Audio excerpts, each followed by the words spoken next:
Started with 500, on my way to a meal, closed over 100 deals. Can't change us. It's the game changers. It's the game changers. You want to ask yourself every single day, am I doing everything possible to reach that goal? Don't get too far of yourself. Stay in the moment, stay grounded, and continue to push every single day. Welcome to the Game Changer Podcast. I'm your host, Elijah Bryant, and we got a special guest with us today.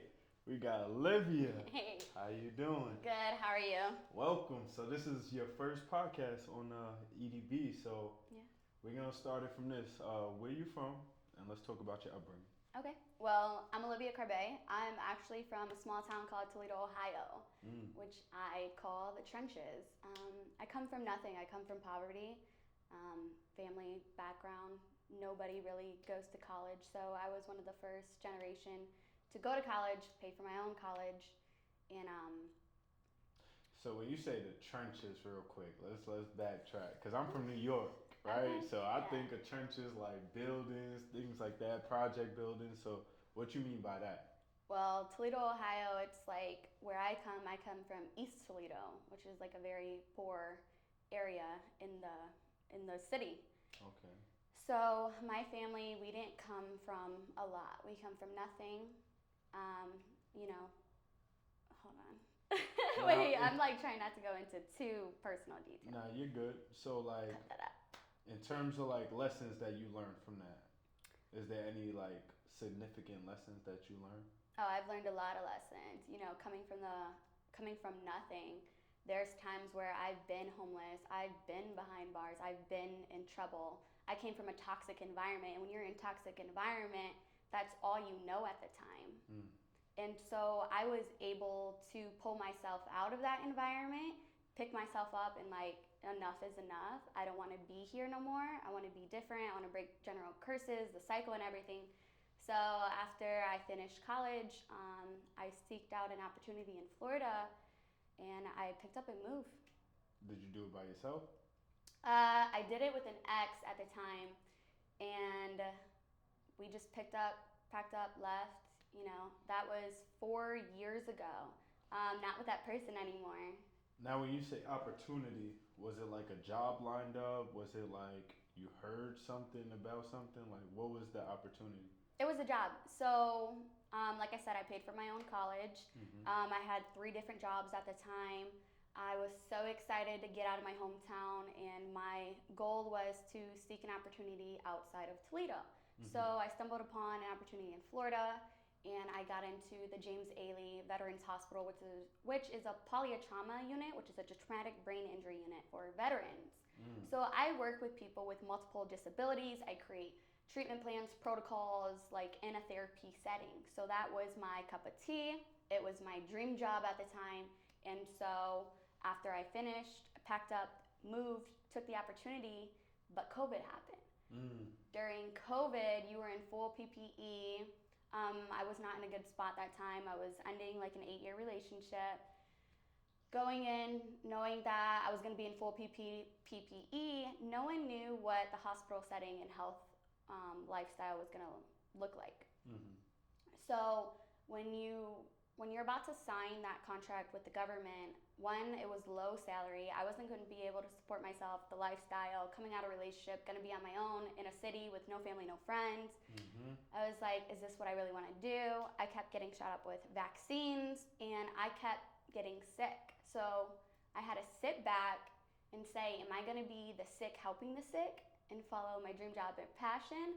Or is there something else out there for me where I can pivot? And so I took a step back. I declined it. I left the relationship, left my dream job, and then got a job honestly at Top Golf here. And then I realized I was really good at sales. And then once I was thrown in the sales there, I was just upselling, and I was like one of the top sales leader. And I was like, dang, I'm really good at sales. Like, what can I get into?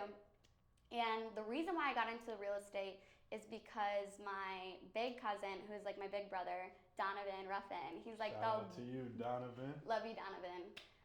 He's like the biggest wholesaler in the country. And I'm like, me and him are very much alike. So I'm like the female version of Donovan. And I was like, look, if he's doing it, I can do it. And I can do anything I put my mind to. I said, let me try this real estate stuff.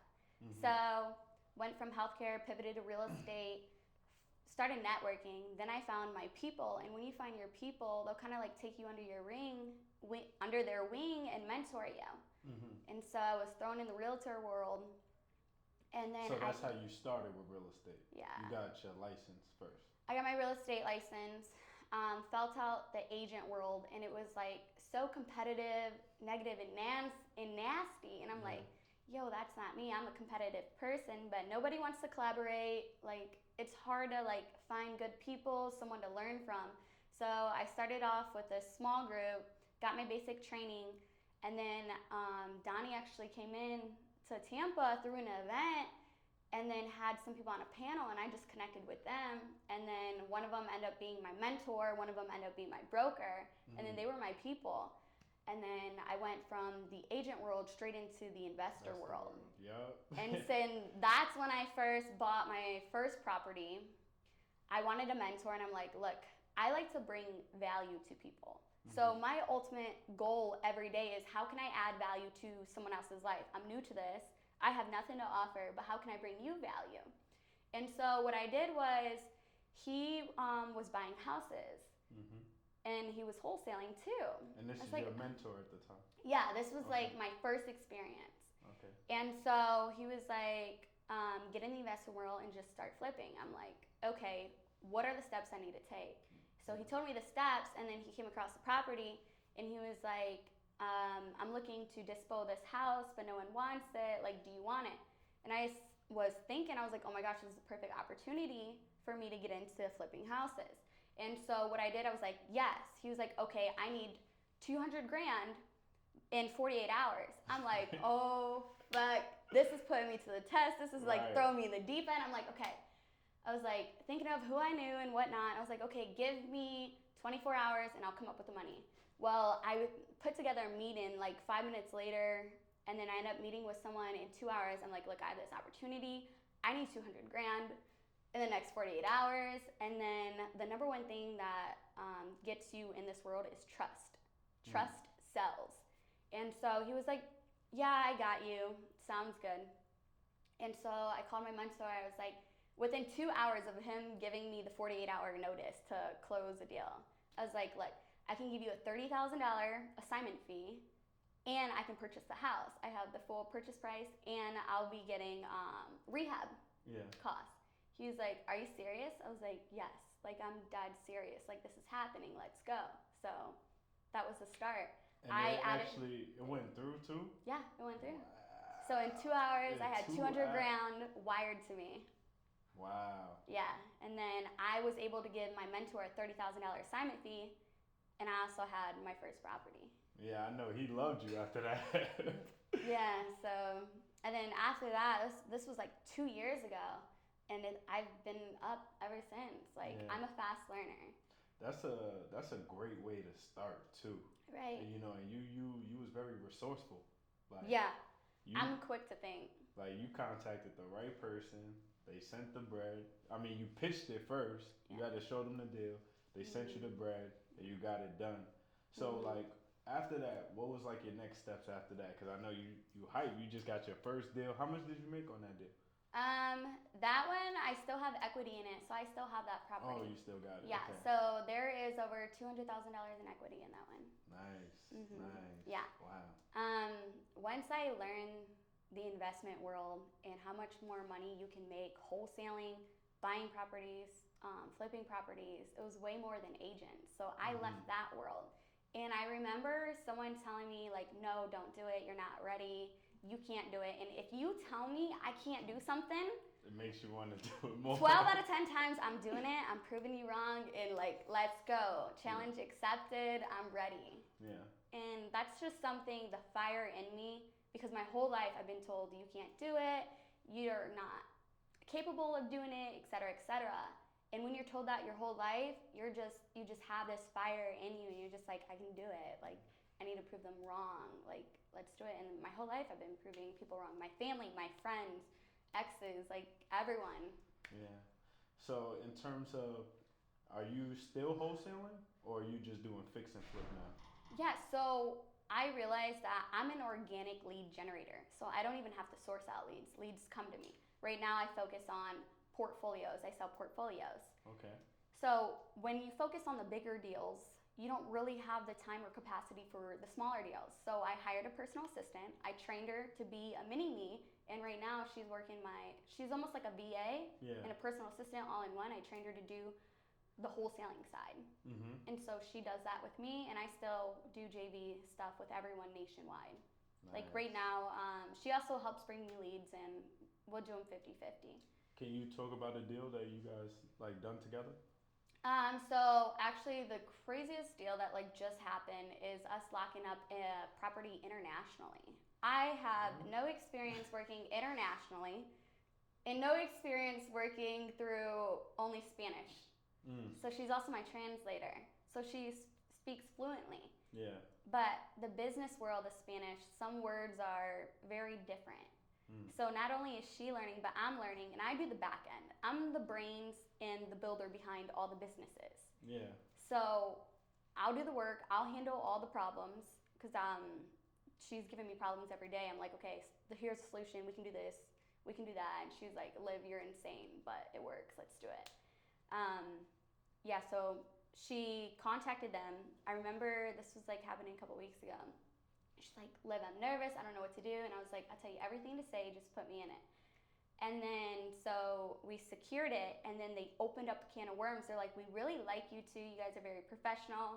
And while this is happening, I'm on the back end typing up a whole contract while she's like working it. Yeah. Working them. To them. Yeah. And it's just like, damn, I'm like really good at this. Like I need help. Yeah. And the more help I have, the easier it is for me. The more stress is relieved from me. So we have a hotel locked up in Colombia, and we just unlocked another lead from the same source, building up 10 stories. So a development wanting to build up 10 stories in a couple acres. So it's just like, and then now everyone's like, oh, like you're in Colombia, you like, what else do you have? And we're like, oh shit. Right. we just opened up a can of worms, like we gotta keep going. So I focus on the bigger end, the nationwide stuff, and internationally. I have her as my assistant, my VA, working in Tampa, wholesaling. Like, okay, so you're So I taught her focused how to on do my. Yeah, you're focusing on the bigger stuff while she's focusing on the little stuff. Yeah. And then y'all come together and collaborate on how to close the deal or whatever you need her to do to close the deal, basically. Yes. Yeah. That's So dope. she's like, yeah, helps me with leads, generate my leads, and then I organically generate leads just because I've networked so much and built a reputation and a strong foundation here in Tampa and nationwide that when people are like, hey, I need XYZ done, ask Olivia. And So, you know, I follow you on social media. Yeah. So I see you on Instagram going into these rundown houses yeah. and, you know, showing your journey through that. Yeah. So let's talk about that a little bit. Okay. Like, how'd you get into that stuff in Tampa? So my mentor. Okay. My mentor solely focuses on buying distressed properties with equity. Yeah. And then I was like, okay, tell me about that.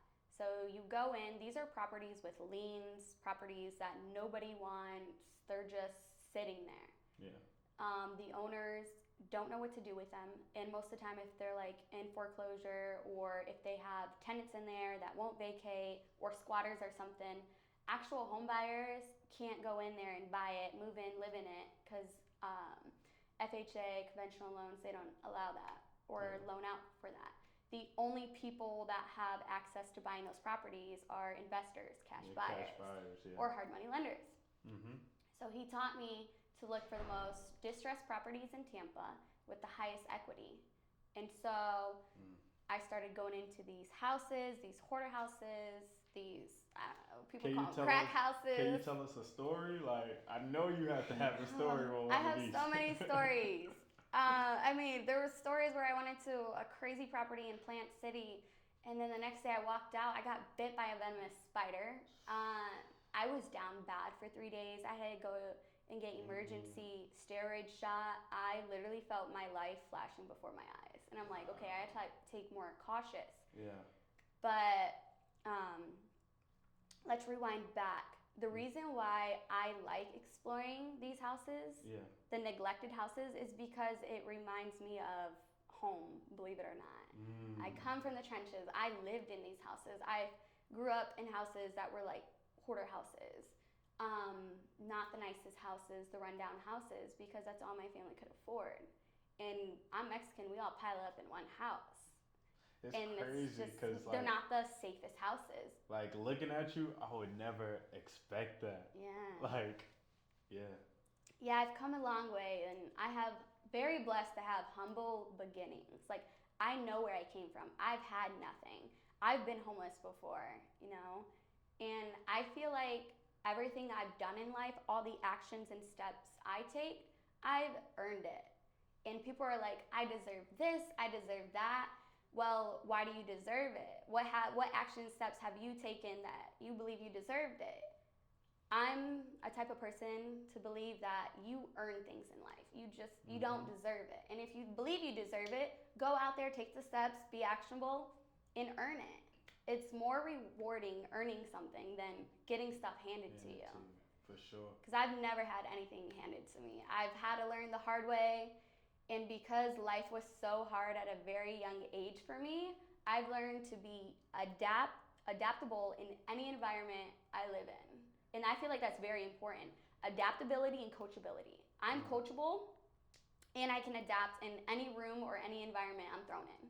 So I have like a little bit of everything in me, you know. So what tips would you give another young lady that's looking to move from her hometown to a different hometown and, you know, trying to get into real estate? Like, what tips would you give her? Don't be scared, just do it. Take the risk, because there's always a lesson or a blessing that happens out of everything, every decision you make in life. So for my circumstances, I literally came into Tampa blindsided, thinking I'm doing my dream job, getting my dream career. You know, it's not a salary that I was gonna be able to live off of, but I was like, I'm gonna make it work. And I'm a type of person that, like, when I reach a goal or something, like, okay, that's done, what's next? I need more. And I don't know if that's a good thing or a bad thing, but I'm constantly chasing the next level, the next high, or excitement, or the next goal. And I felt like being where I was, the 9 to 5, you can't do that. You're locked, you're stuck. Yeah. You're working for someone else's, you're chasing someone else's dream. Yep. I don't want to chase someone else's dream. I want my own dream, and I want freedom. Like, my end goal is just freedom to do what I want, which I do now. Yeah. I've built that. Like, I can do what I want. I can travel whenever I want. I can work wherever I want. All I need is phone, laptop, Wi-Fi, and I'm good. I'm making money. And that's why I love real estate. Like, a lot of times people think you have to go to the houses. Like, sometimes you don't have to go. No, you don't. You can do everything virtually, online. And, like, everyone's like, all right, I'm getting my real estate license. I'm going to be an agent. Like, you don't need all that. You don't get your license. I have it just to have it. It's, like, in my back pocket. But you don't need your real estate license. Especially if you're, like, trying to make money real quick, just go into wholesaling. Find someone, or like your meetup groups, someone that does wholesaling, because wholesaling is everywhere now. You can go on YouTube and figure it out, or try so many courses, or land flipping like you're a resource. There's so many resources. Reach out to your resources, but don't be scared. Take the risk. I took the risk, and I made it work. And now, you don't just do real estate. You host events. Like, I went to your last event that you did. And it was amazing, y'all. Like, beautiful venue, had the Lamborghinis, had the good drinks, people passing food, like, and everybody was open too. I met a lot of people there. So what made you get into that space? So I started events a year ago, and I'm very, like, community based. I'm a giver. So I constantly want to add value to people, give what I can, and help people. Because when I needed the help, nobody was there to help me. I figured it out on myself. And at the end of the day, it's up to you to make that decision. If you want to change, it's up to you, not your spouse, not your boyfriend, not your girlfriend, not your family. No one is going to push you or change you. It's within you. You have to figure it out. Like, you're going to wake up one day. I woke up one day, and you're going to say enough is enough. So when you get into real estate, there's like, you get your license or whatever, but you don't know anything. You're just thrown out there. And in order to navigate through the real estate world and build connections, you have to network. Mm-hmm. And so what I did, I started networking. Once I started networking, I know how to work a room, build connections, build trust, and build allies. So I kept building allies, and once I built my foundation, my network, it just became so easy. That's how leads came to me organically. So what tips can you give me personally to like host an event like that? Well, you have to be really involved. You have to be like, oh, actually you have courses, right? You help students, you want to help people. You have to have that in you. So I wanted to build a community, networking, and people kept reaching out to me. When can I pick your brain? When can I ask you these questions? When can I meet with you? I'm like, I don't have the time. I wish I did, but I don't have time to do all that. So what I did, I was like, okay, let me host these networking events where everyone can meet me at once, ask me all these questions, and I'll bring in my resources, give you my resources, and you come do your job. Connect with me, ask me the questions you want to ask me, and then I'll pass you along to one of my resources that help me to help you. And so I did, 2 events last year, and then I started building a community, and they're like, when is the next one? And we're like, okay, let's throw a gala. Yeah. And it was supposed to be like a toy drive, but the hurricanes happened and everything. So I was like, all right, let's throw a really big gala, and let's just do this. Well, time was coming up, and I had 6 weeks to plan an event with over 200 guests. So I was like, okay, it's actually really hard. Yeah. You gotta raise sponsors. You gotta get people to trust you to give you money. You have to keep up with that, like build the whole back end. It's easier if you have a partner to do it, and my partner is, my assistant, my mentee, and everything. You just have to have the resources, the connections, and the people to come. The people who are wanting to learn. You gotta have like that reputation. They want to learn from you. You gotta have that leadership. They see you as a leader. There's a lot of people that see you as a leader. So you have that following, you have that community. Just bring something valuable. And what I see at events is people just go and they just like, they're scared to talk, or like they go in like, I'm gonna do this, and then they don't end up doing it, and they're like, well, I went to their event and I didn't find value. Well, my ultimate goal is, how can I bring value? What kind of people can I bring in my network to help you, grow, get what you need, your resources. So in my my idea of my event space is that I want to bring value. So I have speakers that are innovators, that have been in the industry for a while, seasoned professionals with good connections. And then I like to create an atmosphere, because I'm high energy. I like good vibes, good people. I like to be catered to. So let me cater to you. Let me get the caterers. Let me make sure there's drinks going around and stuff like that. Let me come up to you. When I see someone at an event sitting there, I'm automatically drawn to you. How can I help you? Who are you? What do you need help with? And not to cut you off, that's exactly what she did. Like when I was in there, listening to the music, drinking, she saw me, immediately brought me to another person, introduced me, was like, this is him. And from there, I'm building connections. I'm like, wow, I don't even have to do too much. All I had to do was show up. So that was dope, and thank you for that too. Yeah, so that's my idea. As a host, let me host you, let me cater to you, and let me help you. Let me bring value to you. These are my connections, my people. I know mostly everyone in this room. What do you need help with? What's your problem? I will find a solution to your problem. Some way, somehow, I'll connect you. That's just me, who I am, and yeah. And I'm very well connected. Like I said, I have problems come up in my business left and right every day. My phone's going off, problem after problem. And I tell my mentee this, like, if you're positive and you take a second, sit back and like either write it down, half your problems are solved. When you write it down, you draw out how you can solve it. Like, what are your options? Who do you know? How would you go about that? That's what I do. Yeah. I like that. I'm also so quick to think on my feet, and this is because of my healthcare experience. Okay, rewind back to healthcare. Yeah. I worked with people with multiple disabilities, multiple diagnoses. I had patients thrown at me, and I would have to read their diagnosis, read their goals, everyone's goals, their struggles, and I would have to figure out how can I create solutions to their problems in a 6 to 12 week treatment plan. Yeah. What modifications, what adaptations do I need to make to help this person? They're looking to me for help. Their family can't help them. They're in my care, and I'm like, how can I help them?